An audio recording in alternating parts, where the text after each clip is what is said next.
And then we had the war to end all wars, World War II, and that was from 1941 to 1945. We had 291,557 deaths, 671,846 wounded, and 113,842 unknown deaths, other deaths, what they call. Korean War, then from 1950 to 1953, had 33,686 deaths, 103,284 wounded, and 17,730 other deaths. Then we've got the Vietnam War from 1964 to 1975, 47,410 deaths, 153,303 wounded, and 10,788 other deaths. The Gulf War from 1990 to 1991 had 147 deaths, 467 wounded, and 1,149 listed as other deaths. Now, this current war, mind you, 4,366 U.S. soldiers killed and over 31,000 seriously wounded. And these sources come from the Department of Defense, the Veterans Administration, and the coalition casualties. So death is a big a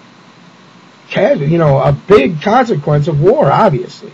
And we have been involved in another of them. It serves as depopulation, too. The global elite has funded both sides of nearly every war for the last 200 years. Conflicts are deliberately created, and false flag attacks use a pretext by the elite. Wars generate vast profits for weapon manufacturers and other parts of the military-industrial complex. Now, Eisenhower warned us about the military-industrial complex and how they were taking over. And that said, they serve for nothing but a pretext for increased and sustained military and security budgets and police state measures. Most importantly of all, war creates chaos. A standard technique of the New World Order is to reshape the world by offering to restore order out of chaos. In this way, the ultimate use of problem, reaction, and solution. And we have seen throughout the years that they have funded both sides of these wars. And, we're talking about the Napoleonic Wars, the Rothschilds, and other elites. They funded both of them. World War I was funded by, both sides was funded by the elites. World War II, the Cold War, the Vietnam War, the Soviet-Afghan War, the Afghanistan War, and the Iraq War. And the Information Clearinghouse reported that there's the number of Iraqis slaughtered in the occupation of Iraq is 1,366,350, and 1,538 in Afghanistan. And the Information Clearinghouse actually published a 12160.org's member article about depleted uranium. And I talked to Vincent L. Grisco about putting a face on the war.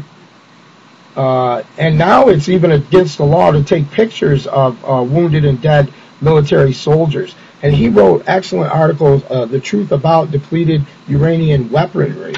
And I caught up with him in earlier this year, in fact, and we talked about a lot of issues, including putting a face on the war and he had some sound advice on what you can do to take some action.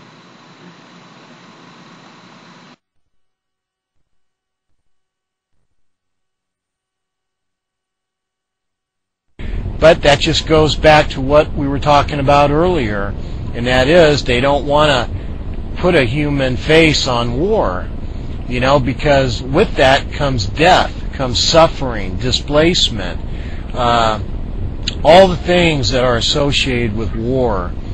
And what's even more disheartening is the fact that those who authorize such wanton destruction, they're not putting themselves at risk, nor are their families. They're the ones who get, to opt out of war.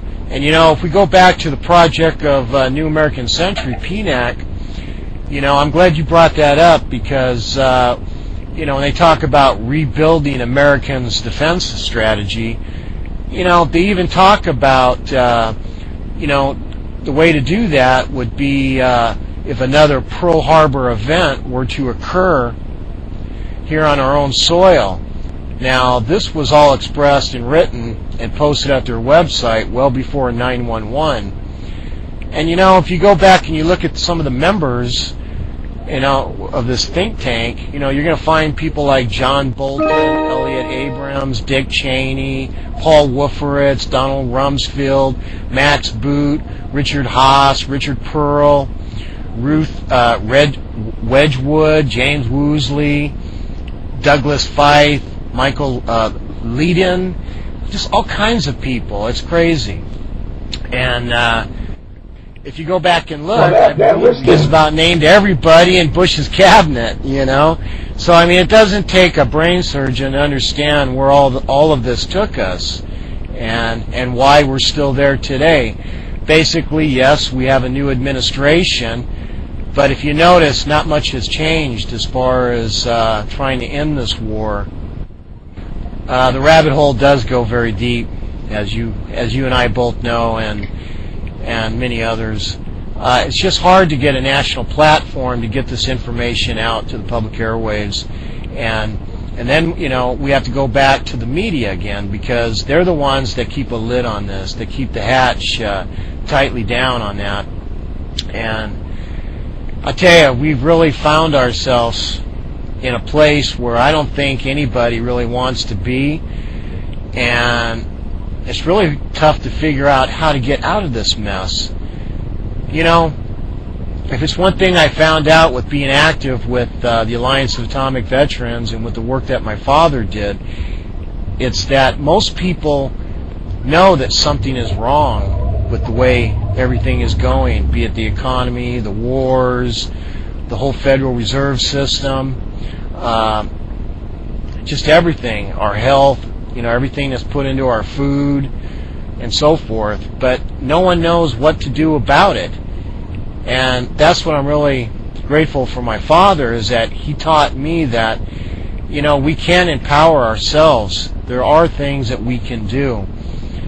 But the one thing you have to remember is that, when you get active as far as being an activist, you have to pick an area that you're compassionate about. And it takes a lot of work. You can't expect change to occur overnight. It takes a lot of work, and the victories are small. And that's just the way it works, Harry.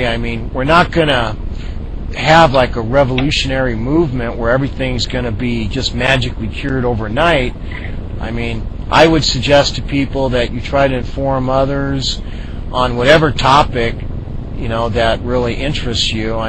You can just pick a direction, and we're being rabbit punched in every direction. So, just pick an area that really interests you and be passionate about it, and try to do everything you can, whether that's starting off on a low level like a city council member or whatever that may be. If you can get a national platform, I tip my hat to anybody.